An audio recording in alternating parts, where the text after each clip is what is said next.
amis de l'Afrique.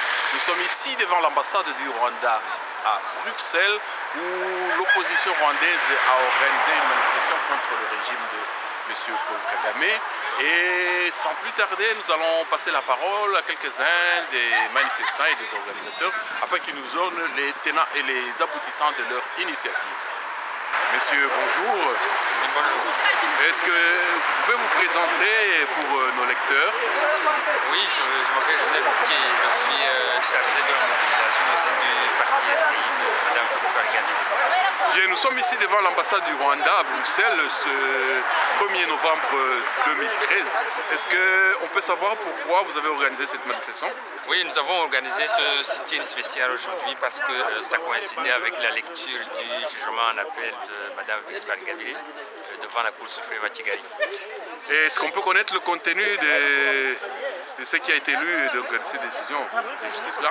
Malheureusement, le jugement a été ajourné au 13 décembre de cette année. Mais nous avons tenu quand même à maintenir notre sit-in spécial parce que c'était un signe de solidarité avec notre présidente, Mme Victoire Ingabire. Et que le procès, que la lecture soit reportée ou pas, nous avons voulu lui témoigner notre solidarité. Quel impact espérez-vous par rapport à l'action? Qu'est-ce que ça peut faire sur le pouvoir en place dans votre pays? L'action vise d'abord à montrer à notre gouvernement que nous sommes toujours déterminés à obtenir ce pourquoi Mme Victoire Ingabire se bat depuis 3 ans. C'est-à-dire que nous avons chez nous un régime fermé où l'espace politique est complètement verrouillé. Nous demandons que cet espace politique soit ouvert, que des gens soient autorisés éventuellement à faire de la politique, soient autorisés à s'exprimer librement, et soient autorisés à mener leur activité politique sans entrave. Le Rwanda, votre pays, a une frontière commune avec la RD Congo. Et vous avez suivi, durant cette semaine, il y a eu le M23 qui a été vraiment repoussé vers la frontière. Est-ce que vous, en tant que Rwandais, opposition rwandaise, qu'est-ce que vous avez comme interprétation de ces faits de guerre? Nous déplorons depuis le début l'interventionnisme du régime de Kigali dans les affaires intérieures du Congo. Nous l'avons exprimé à haute voix, nous n'avons jamais eu des soucis avec le Congo avant l'arrivée au pouvoir de ce régime.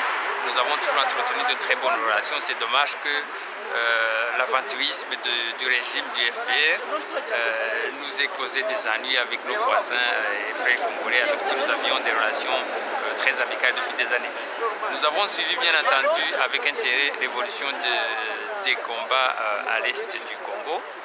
Nous avons suivi évidemment comme vous la déroute des rebelles du M23 et nous ne pouvons que nous en féliciter.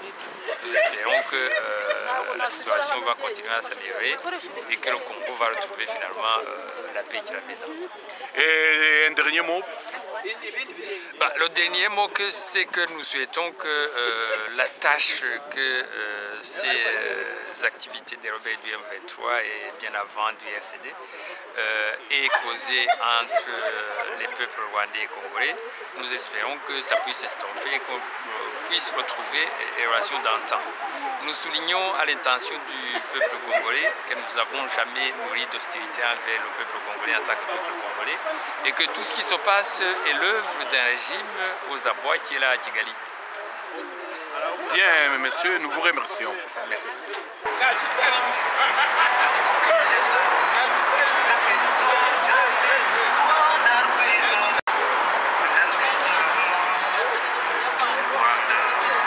Docteur Mousseleza, vous êtes membre de FDU. Est-ce que vous pouvez nous donner le sens de la manifestation d'aujourd'hui? Oui, alors aujourd'hui on manifeste parce qu'il y a notre présidente Victoire Ingabire qui a été condamnée par un tribunal rwandais pour des motifs que nous jugeons politiques. Elle a fait appel et le verdict de son appel devait être rendu. Aujourd'hui, il a été rapporté, mais nous pensons que c'est une manœuvre de diversion que le gouvernement rwandais essaye d'utiliser parce que c'est une innocente condamnée injustement parce qu'il est jugé pour des motifs politiques. Alors nous manifestons pour montrer au monde entier que nous sommes contre ce procès politique. Nous voulons sa libération et nous exigeons au gouvernement rwandais de libérer. Et l'Afrique centrale, au niveau des Grands Lacs, a des problèmes depuis longtemps. Et quelle est la responsabilité pour vous de M. Kagame dans tout ce qui se passe, la situation de non-paix? Écoutez, je pense que malheureusement le président de notre pays est responsable de l'instabilité qui règne dans la région des Grands Lacs parce que son armée, comme vous le savez, d'après beaucoup de rapports, est impliquée dans toutes les rébellions qui se sont produites au Congo notamment, à l'est du Congo. Et chaque fois, toutes les organisations ont pointé du doigt la responsabilité de son armée. Et nous pensons que le problème principal vient du Rwanda parce qu'il y a un manque de démocratie. Et M. Kagame, parce qu'il ne fait pas de démocratie au Rwanda, il essaie chaque fois d'utiliser un prétexte, soi-disant pour suivre une rébellion FDL pour être au Congo, pour utiliser sa présence. Mais nous pensons que c'est une manœuvre de diversion parce qu'il va au Congo pour chasser les Rwandais, mais aussi pour piller ce pays, ce richissime pays. Et évidemment, il ne veut pas qu'il y ait de stabilité dans cette région. Et c'est ce que nous déplorons. Et nous lui demandons de s'impliquer dans la paix durable dans notre région. Mais le problème principal est que tant qu'il n'y a pas de démocratie au Rwanda, tant qu'il n'y a pas de partage de pouvoir, le monsieur Kagame n'acceptera jamais qu'il y ait de stabilité, parce que c'est dans l'instabilité qu'il peut être légitime. Malheureusement, pour la région, il faudrait qu'on trouve un moyen de l'obliger à s'asseoir avec toutes les parties concernées par la situation politique pour qu'il accepte des négociations politiques et qu'il cesse de provoquer des guerres dans toute la région pour se maintenir au pouvoir. Monsieur le docteur Mousseneza, nous vous remercions. Merci.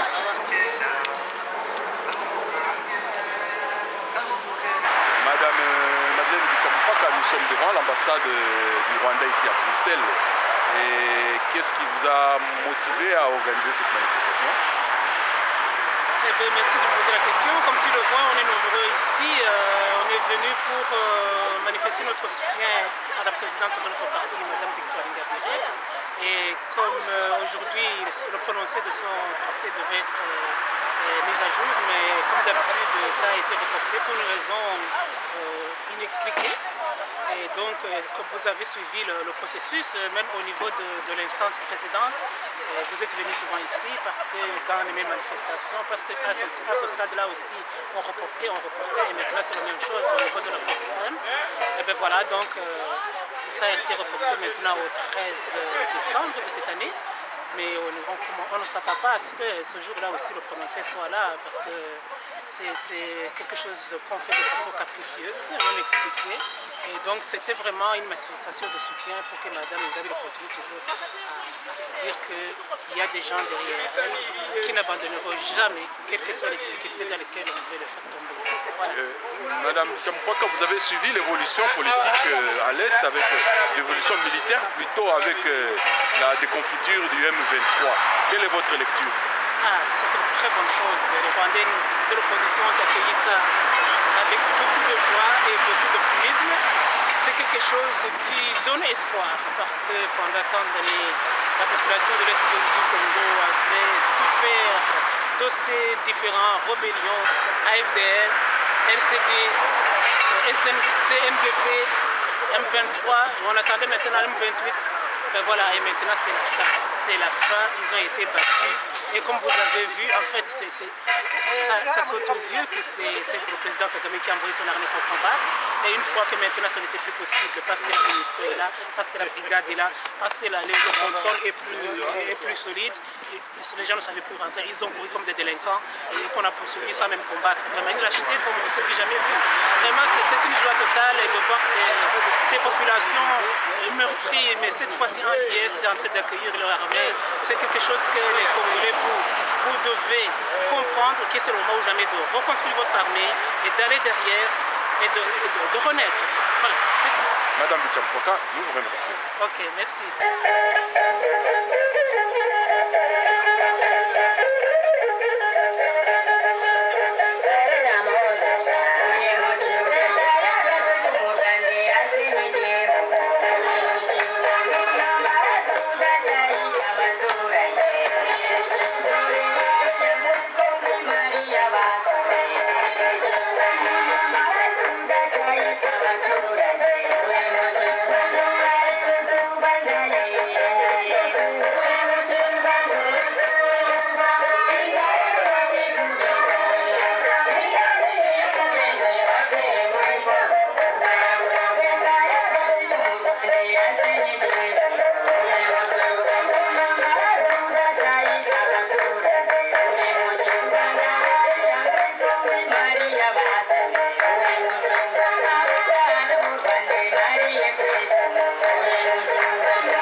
nafashe konje agira ati ndagiye muri intervention nijoro ahita ambwira ati umutima wampaje kandi